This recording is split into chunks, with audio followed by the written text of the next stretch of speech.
Hello നമസ്കാരം. ഈയിടെ കേൾക്കുന്ന വാർത്തകളിൽ ഒന്ന് UFO സൈറ്റിങ്ങുകളെ കുറിച്ചാണ്. ലോകത്തിൻ്റെ വിവിധ ഭാഗങ്ങളിൽ ഈയിടെ കൂടുതലായി UFO സൈറ്റിങ്സ് കാണപ്പെടുന്നു. Unidentified flying object. ഇങ്ങ് തമിഴ്നാട്ടിൽ വരെ UFOയെ കണ്ടു എന്ന് പറഞ്ഞ റിപ്പോർട്ടുകളുണ്ട്. അതിനെക്കുറിച്ചുള്ള വാർത്തകളാണ് ഇൻ്റർനെറ്റിൽ കൂടുതലും. ഇത് എവിടെ നിന്ന് വരുന്നു, എങ്ങനെ വരുന്നു എന്നൊന്നും ആർക്കും അറിയില്ല. ഒരു ശരിയായ എക്സ്പ്ലനേഷൻ നമുക്കിതുവരെ ലഭിച്ചിട്ടില്ല. അമേരിക്കയ്ക്ക് എന്തെങ്ങാണ്ടൊക്കെ അറിയും എന്നൊക്കെ പറയുന്നുണ്ട്. അവരും മൗനം പാലിക്കുകയാണ്. ഒരു ശുഭാപ്തി വിശ്വാസക്കാരനായ സാധാരണക്കാരൻ എന്ന നിലയിൽ ഒരു ഫ്രണ്ട്ലി ഏലിയൻസിനെയാണ് ഞാനടക്കമുള്ള എന്നെപ്പോലുള്ളവർ ഈ UFOയുടെ സൈറ്റിങ്സുമായി ബന്ധപ്പെട്ട് പ്രതീക്ഷിക്കുന്നത്. ഒരുപക്ഷെ ഒരു നൂതന ടെക്നോളജി ഏലിയൻസ് വക നമുക്ക് ലഭിക്കുകയും ഇവിടുത്തെ ആരോഗ്യം, സമൂഹത്തിലെ തിന്മകൾ മാറ്റാനുള്ള ഒരു സിസ്റ്റം, അതിവേഗതയുള്ള യാത്രാ സൗകര്യങ്ങൾ, അതിനൂതനമായ ചികിത്സാ രീതികൾ, ഇതെല്ലാം ഇവിടെ അവരുടെ സഹായത്തോടുകൂടി ലഭിക്കുമെന്നുള്ള ഒരു ധാരണ, അത് മിഥ്യാധാരണയാണോ എന്നറിയില്ല. അങ്ങനെയാണ് എന്നെപ്പോലുള്ളവർ പ്രതീക്ഷിക്കുന്നത്. ഇതൊരു പക്ഷേ തിരിച്ചും ആകാം. എന്നിരുന്നാലും ഇതിനെക്കുറിച്ചൊന്നും ഒരു വ്യക്തമായ ഇൻഫർമേഷൻ നമുക്ക് ലഭ്യമല്ല. ഇത് ഭൂമിയിൽ നിന്ന് തന്നെ ഉള്ള ഒരു മിലിറ്ററി സംവിധാനത്തിൻ്റെ പരീക്ഷണമാണോ എന്നൊന്നും അറിയില്ല. പക്ഷേ പല ഇടങ്ങളിലും ഇങ്ങനെയൊന്നും പ്രത്യക്ഷപ്പെടുന്നുണ്ട്. അപ്പോൾ അതിനെക്കുറിച്ച് വ്യക്തമായ ധാരണയില്ലാത്തതുകൊണ്ട് നമുക്ക് കൂടുതൽ സ്വപ്നങ്ങളൊന്നും കാണണ്ട, അതവിടെ നിൽക്കട്ടെ.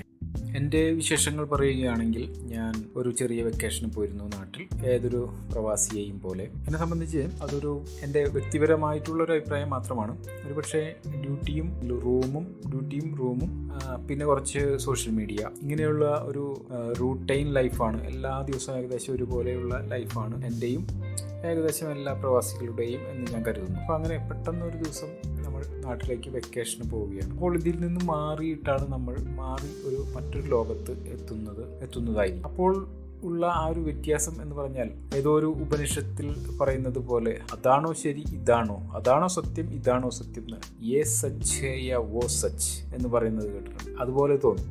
ഞാൻ കോംപ്ലിക്കേറ്റഡ് ആക്കിയില്ല എന്ന് കരുതുന്നു. അങ്ങനെ ഒരു ഉദ്ദേശം എനിക്കില്ല. അതായത് നമ്മളവിടെ ചെന്നിറങ്ങുമ്പോൾ നമ്മളെല്ലാം ഈ സാധാരണ ഡ്യൂട്ടി ചട്ടക്കൂടുകളിൽ നിന്ന് മാറിക്കൊണ്ട് നമ്മൾ റിയാലിറ്റിയിലേക്ക് ചെല്ലുകയാണ്. അവിടെ സോഷ്യൽ മീഡിയയുടെ യാതൊരു സ്വാധീനവുമില്ല. നമ്മൾ പിന്നെ റിയാലിറ്റിയിലാണ് ജീവിക്കുന്നത്. നമ്മുടെ നാട്ടിലെ വാഹനങ്ങളും അവരുടെ ഹോണടികളും പിന്നെ തിരക്കും കാര്യങ്ങളും കണ്ടുകൊണ്ട് നമ്മൾ ഈ സോഷ്യൽ മീഡിയയിലെ സുടുവിളി, സംഖ്യവിളി, കമ്മിവിളി ഇതൊന്നും കേൾക്കാതെ, ഞാനങ്ങനെ 24 മണിക്കൂറും സോഷ്യൽ മീഡിയയിൽ മുങ്ങിക്കിടക്കുന്ന ആളാണെന്ന് കരുതരുത്. പക്ഷേ അങ്ങനെ ഒരു വ്യത്യാസം പെട്ടെന്ന് നമുക്ക് ബോധ്യപ്പെടും. പെട്ടെന്നൊരു ദിവസം നമുക്ക് നമ്മുടെ മുന്നിൽ യാതൊരുവിധ സ്പർദ്ധയും കാര്യങ്ങളുമില്ല മനുഷ്യന്മാർ തമ്മിൽ.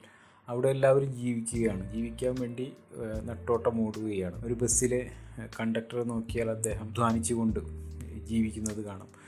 തിരക്കിനിടയിലൂടെ പാഞ്ഞ് ടിക്കറ്റ് വാങ്ങി മുന്നിൽ അദ്ദേഹത്തിൻ്റെ സമയത്തിന് തൊട്ട് പിന്നിലുള്ള ബസ് ക്രോസ് ചെയ്യുന്നുണ്ടോ, പിന്നിലൂടെ വരുന്നുണ്ടോ എന്ന് നോക്കി അങ്ങോട്ടും ഇങ്ങോട്ടും നോക്കിക്കൊണ്ടുള്ള ആ അദ്ദേഹത്തിൻ്റെ ജീവിത രീതി, അല്ലെങ്കിൽ ആ ജോലിയുടെ തിടുക്കവും ഉത്സാഹവും, അതുപോലെ തന്നെ കിളി അവിടെ നിന്ന് ഉള്ള വിസിൽ, അദ്ദേഹവും നോക്കുന്നുണ്ടായിരിക്കാം പിറകിൽ നിന്ന് മറ്റേ വണ്ടി വരുന്നുണ്ടോ, അവരുടെ സമയത്തിന്, അല്ലെങ്കിൽ ആന വണ്ടി വരുന്നുണ്ടോ അവരെ ഓവർടേക്ക് ചെയ്യാൻ, അല്ലെങ്കിൽ ലിമിറ്റഡ് വരുന്നുണ്ടോ, നോർമൽ ഓർഡിനറിയിലാണ് പോകുന്നതെങ്കിൽ ലിമിറ്റഡ് പിന്നാലെ വരുന്നുണ്ടോ എന്നെല്ലാം നോക്കിയിട്ടുള്ള തത്രപ്പാടിലാണ് എല്ലാവരും. ഇനിയൊരു പച്ചക്കറി കടയിലാണെന്നുണ്ടെങ്കിൽ അത് പൊതിഞ്ഞു കൊടുക്കുന്ന തിരക്ക്, സൂപ്പർ മാർക്കറ്റിലാണെങ്കിൽ അതിൻ്റെ തിരക്ക്, ഇനിയൊരു വർക്ക്ഷോപ്പിൽ ചെല്ലുകയാണെങ്കിൽ അതിൻ്റെതായ അവരുടെ ബിസിനസ് പിടിക്കാനുള്ള തത്രപ്പാടുകൾ. ഇങ്ങനെ നമ്മൾ റിയാലിറ്റിയിലേക്ക് ചെല്ലുകയാണ്. നമ്മളിവിടെ മറ്റൊരു കാര്യവും ഓർക്കുന്നില്ല. നമ്മളിവിടുത്തെ ഗൾഫിലെ ജീവിത രീതിയുമായി നിന്ന് വളരെ വ്യത്യസ്തമായിട്ടാണ് നമ്മൾ പ്രവാസികൾ നാട്ടിലെത്തുന്നതും പിന്നീട് ഉള്ള ആ ഏതാനും ദിവസങ്ങൾ ചിലവഴിക്കുന്നു. ഞാൻ നാട്ടിലെത്തിയ സമയത്ത് തന്നെയാണ് ഡിജിറ്റൽ സർവേയുടെ കാര്യങ്ങൾ നടന്നുകൊണ്ടിരിക്കുന്നത്. എന്തായാലും എനിക്കത് ചെയ്ത് ശരിയാവും. കുറച്ച് ദിവസത്തിനാണ് വന്നതെങ്കിലും ഈ ഒരു കാര്യം നടത്തേണ്ടത് ഉണ്ട്. ഉത്തരവാദിത്തപ്പെട്ട മറ്റൊരാൾ വീട്ടിലില്ലാത്തത് കൊണ്ട് എനിക്കത് ചെയ്യേണ്ടതായി വന്നിട്ടുണ്ട്.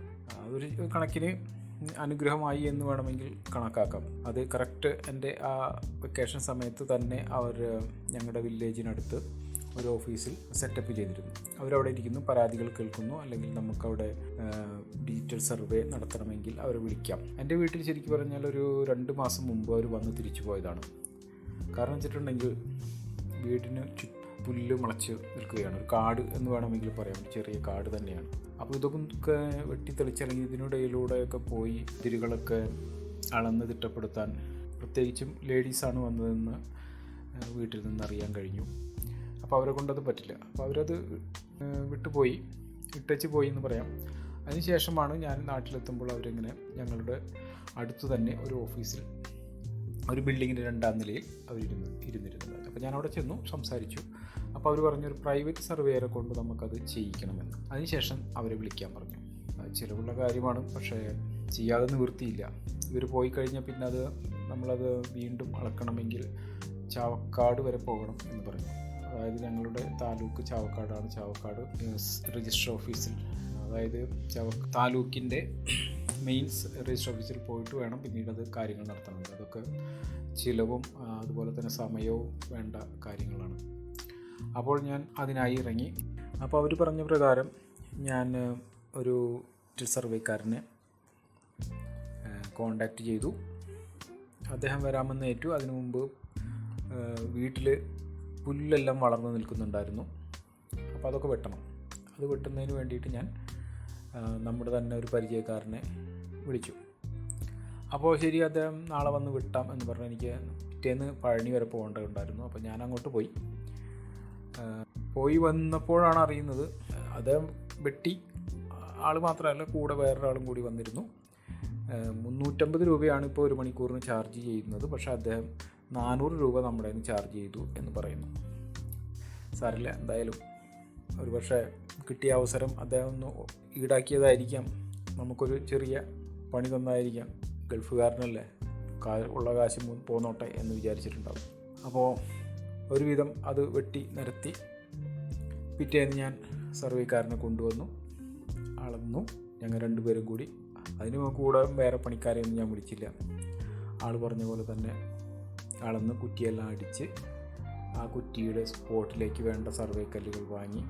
ഇനി ഈ സർവേ കല്ലുകൾ ഇടുന്നതിന് മുമ്പ്, ഇട്ടതിന് ശേഷം ഡിജിറ്റൽ സർവേക്കാരെ കൊണ്ടുവരാൻ കുറച്ച് ബുദ്ധിമുട്ടുള്ള പോലെ തോന്നി. കാരണം ഈ വെട്ടിയതെല്ലാം ചെടികൾ മാത്രമായിരുന്നു, ഈ കുറ്റിക്കാടുകൾ മാത്രമായിരുന്നു. അതിനിടയിൽ ഉള്ള ചില കാടുകൾ, ചില മുള്ളുകൾ നിറഞ്ഞ കാടുകളൊന്നും അവർ വെട്ടിയിരുന്നില്ല.